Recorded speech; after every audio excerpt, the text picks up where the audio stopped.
Welcome to the late night shift. My name is Lavender.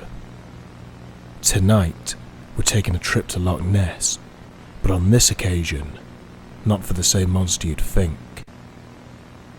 So cast a spell of protection, because we have a reservation to stay the night in the home of the great Beast 666. Look at you today, 20 years later, and they still have no idea what you're about. What you're about. What you're about. What you're about.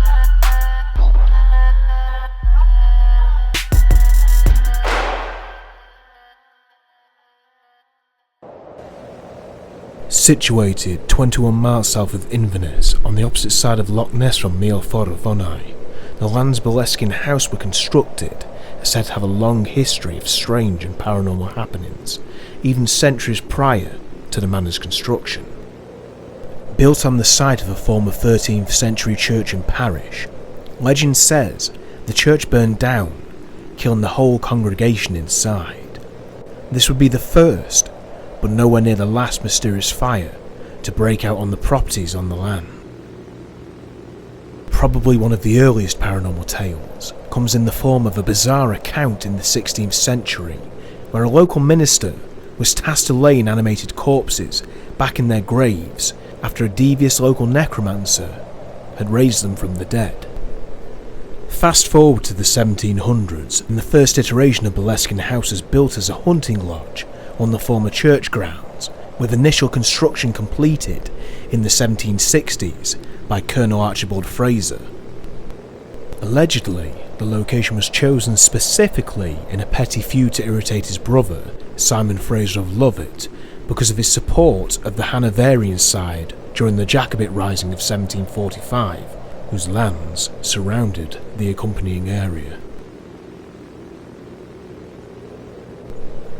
The Lovat brothers' more infamous father, Simon Fraser, 11th Lord Lovat, was notorious for switching sides throughout the Jacobite uprisings. Simon Fraser, aka the Fox, is said to originate the phrase, "to laugh one's head off." For his treasonous activities, he was executed at the Tower of London. During this, an overcrowded timber stand collapsed, leaving 9 spectators dead, much to Lovat's amusement. It's said his laughter continued even as he was being beheaded.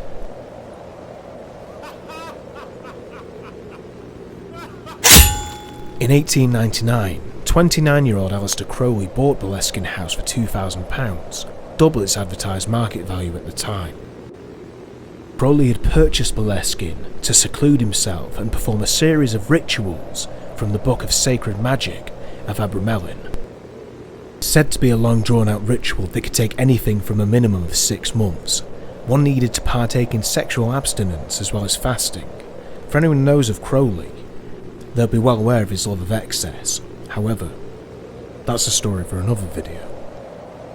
Crowley had searched for almost a year looking for a specific set of attributes until he stumbled upon Boleskine.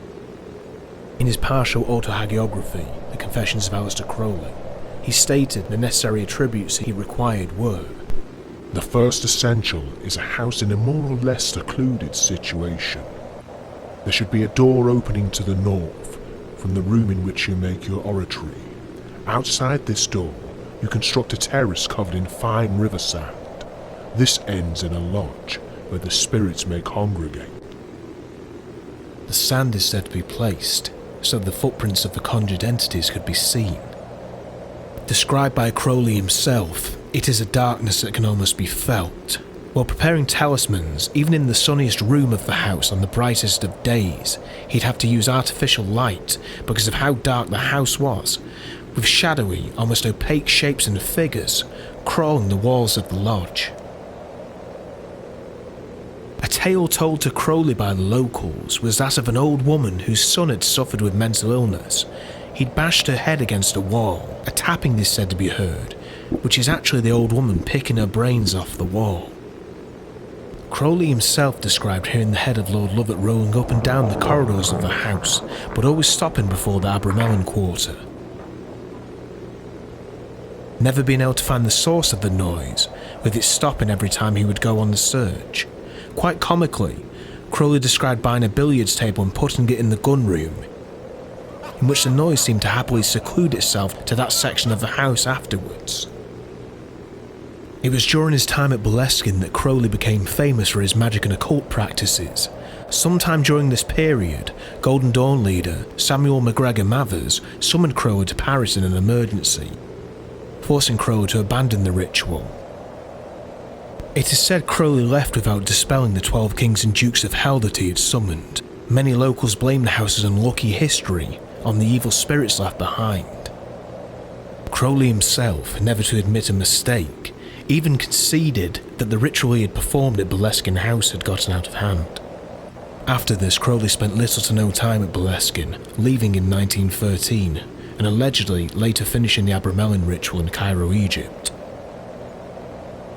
Some believe Crowley's lingering influence bled into the surrounding area, from Boleskine itself and beyond, with locals intentionally avoiding the area, taking alternate routes as not to cross paths with the grounds.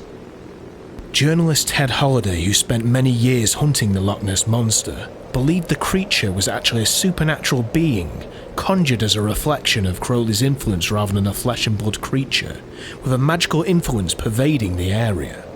Writer Colin Wilson suggested more phenomena occurred after Crowley's influence on the area than before. In the years following Crowley's ownership, the house frequently changed hands, with its owners suffering misfortune and ruin. After the Second World War, the house was now in the ownership of retired Army Major Edward Grant. In the early 1960s, Grant was found to have committed murder with a shotgun in the bedroom that was once Crowley's. He was found by housekeeper Anna McLaren in front of a large mirror, with his head no longer there. Strangely, Anna had had a premonition of this happening a few days prior. Quite morbidly, Anna is said to have first found the family dog with a piece of bone in its mouth, later discovering it was part of the Major's skull. After Grant's death, a newly married couple moved into Boleskine. However, the happy marriage wasn't to last, with the house's evil gravely interrupting proceedings. The wife was blind, and after a month, the husband had walked out on her, leaving her wandering around the house, confused and heartbroken, unable to make sense of the matter. Also in the 1960s, Boleskine House became one of the sites of the Cadco affair, also known as the Great Sausage Scandal. A bizarre tale of how Dennis Lorraine and actor George Sanders, who you'll likely know best for voicing Shere Khan in the 1967 Disney Jungle Book, managed to embezzle millions of pounds in government grants under the pretense of meeting a national shortage of pork products. The scam involved a royal sausage, which is said to have never even existed. In 1969, acclaimed filmmaker Kenneth Anger, who had a long interest in the occult and was an open for Lemite, heard about the house and its availability, so he rented it. Following Anger's actions, the next owner was none other than Led Zeppelin's Jimmy Page. With a huge fascination developed around the occult and Crowley, Page had purchased many personal items of the Great Beast, though Page himself spent little time at the estate, describing the house as heavy. He instead bequeathed the care of the house to his childhood friend, Malcolm Dent. Dent reported strange sounds, unexplained creaks and groans, as well as various ghostly apparitions. Perhaps scarier still, Dent became annoyed by the Crowley and Page fans who frequently trespassed on the property, trying to come up to the house for a peek at their idol's former abode. One particular standout instance, while laying in bed, Dent heard something outside his bedroom door, beginning as snuffling almost like a dog, eventually exploding into a barrage of intensity, as if something was trying to knock the door down. Dent believed what he had witnessed was one of the evil entities Crowley had conjured and failed to banish. Rather, he had bricked up the entity in the centre of the house. Dougie Correns, professional photographer and friend of Malcolm, spent many nights at Boleskine, described always feeling a strong uncomfortable presence and often awaking at 3 AM with a feeling of oppression.